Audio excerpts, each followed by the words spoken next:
अलबेले किस्सों की दास्तां के सिलसिले शुरू हुए बनके कहानियां कहानियां।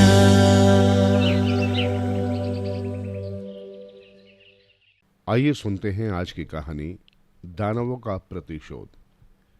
ऐसी धारणा है कि लेप्चा जाति के पूर्वजों ने अपने 7 बच्चों को जन्मते ही जंगल में फेंक दिया था।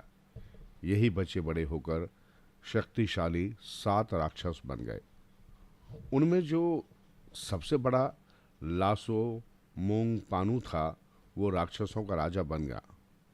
राजा बनने के पश्चात लासो मूंगू पानू ने लेप्चा जातियों से बदला लेने की सोची। शैशवावस्था में बच्चों को जंगल में फेंककर अपनी क्रूरता का परिचय देने वाली लेप्चा जाति के प्रति इनमें भारी आक्रोश भरा हुआ था। राक्षस लेप्चा जाति को युद्ध के लिए ललकारा। हे पापियों, मैं तुम्हें बर्बाद कर दूंगा और तुम्हारी बर्बादी के पश्चात मैं इस डेंगजोंग में राज करूंगा। अगर हिम्मत है तो आओ और मेरा सामना करो। जब लेप्चाओं में उसका मुकाबला करने के लिए कोई आगे नहीं आया तो लासो मूंग पानू ने गुस्से में कहा, कायरो, तुम क्यों छिपे खड़े हो? उनके ऐसे वचनों से लेप्चा लोगों के पास मुकाबला करने के लिए सिवा और कोई उपाय शेष नहीं था। उन्हें उसकी ललकार का सामना करना था, वरना उनकी जाति पर कायर होने का कलंक लग जाता। उन्होंने अपने अस्त्र शस्त्र लिए और युद्ध के लिए तैयार हो गए। राक्षसों और लेप्चा जाति के मध्य युद्ध कई दिनों तक खिंचता चला गया। लेप्चा लोग बड़ी बहादुरी से युद्ध लड़ रहे थे। दोनों ओर से भारी संख्या में नरसंहार हो रहा था। लेप्चा जन जिस फुर्ती से तीर भाले का इस्तेमाल कर रहे थे, उससे लासो मूंग पानू की सेना बड़ी संख्या में हताहत हो रही थी, जिससे लासो मूंगू पानू को क्रोध बढ़ता जा रहा था। वो बड़ा क्रोधित होकर कह रहा था, लेप्चा जन की इतनी हिम्मत है कि वो मेरा मुकाबला करें। अपनी राक्षसी शक्ति का प्रयोग कर उसने युद्ध भूमि में कई भ्रम पैदा कर दिए। कभी लेप्चा जन चूहों की सेना के संग युद्ध करते, वहीं दूसरे ही क्षण उनके प्रतिरोधी बैलों में बदल जाते। लेप्चा ने देखा कि तमसिंग थिंग और लासो मूंग पानू के मध्य भयंकर मुकाबला हुआ, जिसमें अंत में तमसिंग थिंग ने दैत्यराज लासो मूंगू पानू को परास्त कर दिया। तमाशबीन लोगों ने देखा तमसिंग थिंग ने दैत्य राजा को जमीन पर पटक दिया, लेकिन उस दैत्य को लेप्चा जन के मध्य इतना भय समाया हुआ था कि किसी की उसके पास जाकर देखने की हिम्मत नहीं हुई कि वो मरा कि जीवित है। भयानक दैत्य का इतना आसानी से खात्मा होना लोगों को संभव नहीं लग रहा था।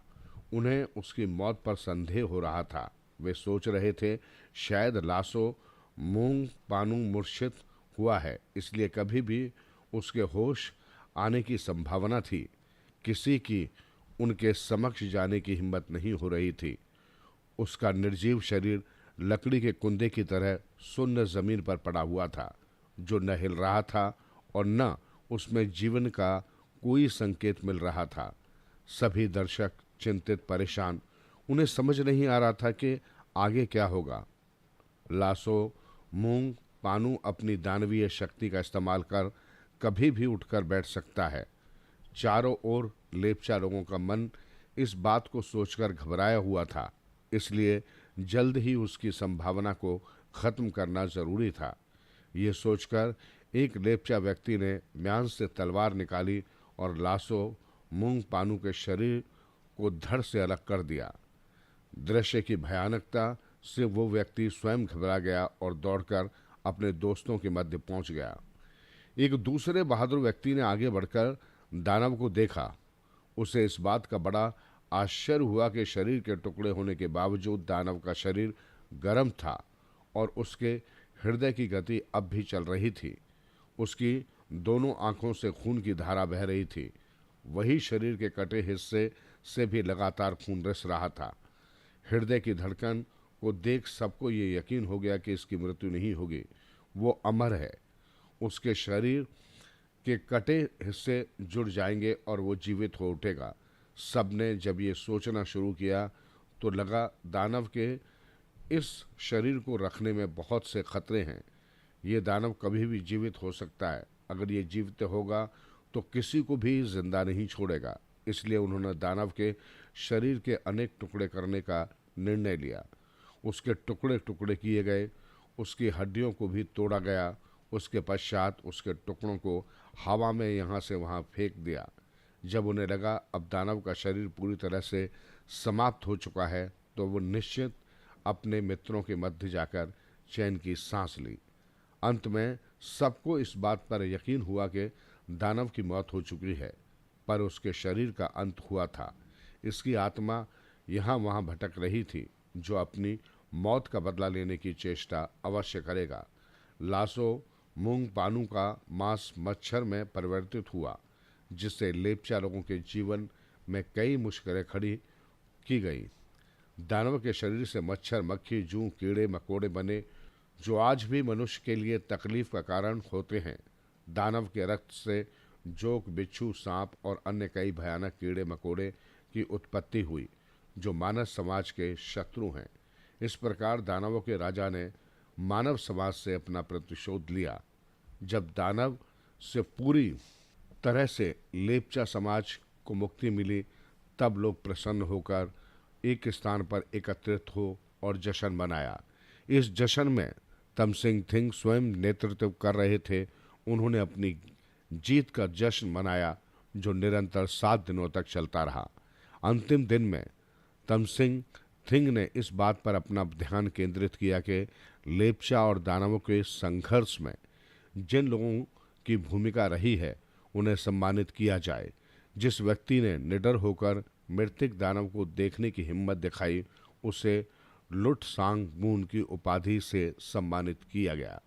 दूसरे निडर व्यक्ति को भी सम्मानित किया गया। इन निडर पुरुषों के वंशज द्वारा भिन्न कुल बने, जिन्हें तमसिंग थिंग कहा गया। केवल वीर योद्धाओं का ही सम्मान नहीं हुआ, बल्कि उनका भी सम्मान हुआ जिन्होंने तीर, तलवार और भालों का निर्माण किया, जिसका इस्तेमाल युद्ध में किया गया। उन्हें कर भोव मून से सम्मानित किया गया। जो लोग तीर भाले के इस्तेमाल में बड़े पारंगत रहे, वे फुआंग ताली मून से सम्मानित हुए। जिन लोगों ने युद्ध की स्थिति में योद्धाओं के लिए खाद्य पदार्थ की व्यवस्था की, उन्हें भी भिन्न भिन्न उपाधि देकर सम्मानित किया गया। इस युद्ध के साथ जुड़े सभी वीरों का सम्मान हुआ।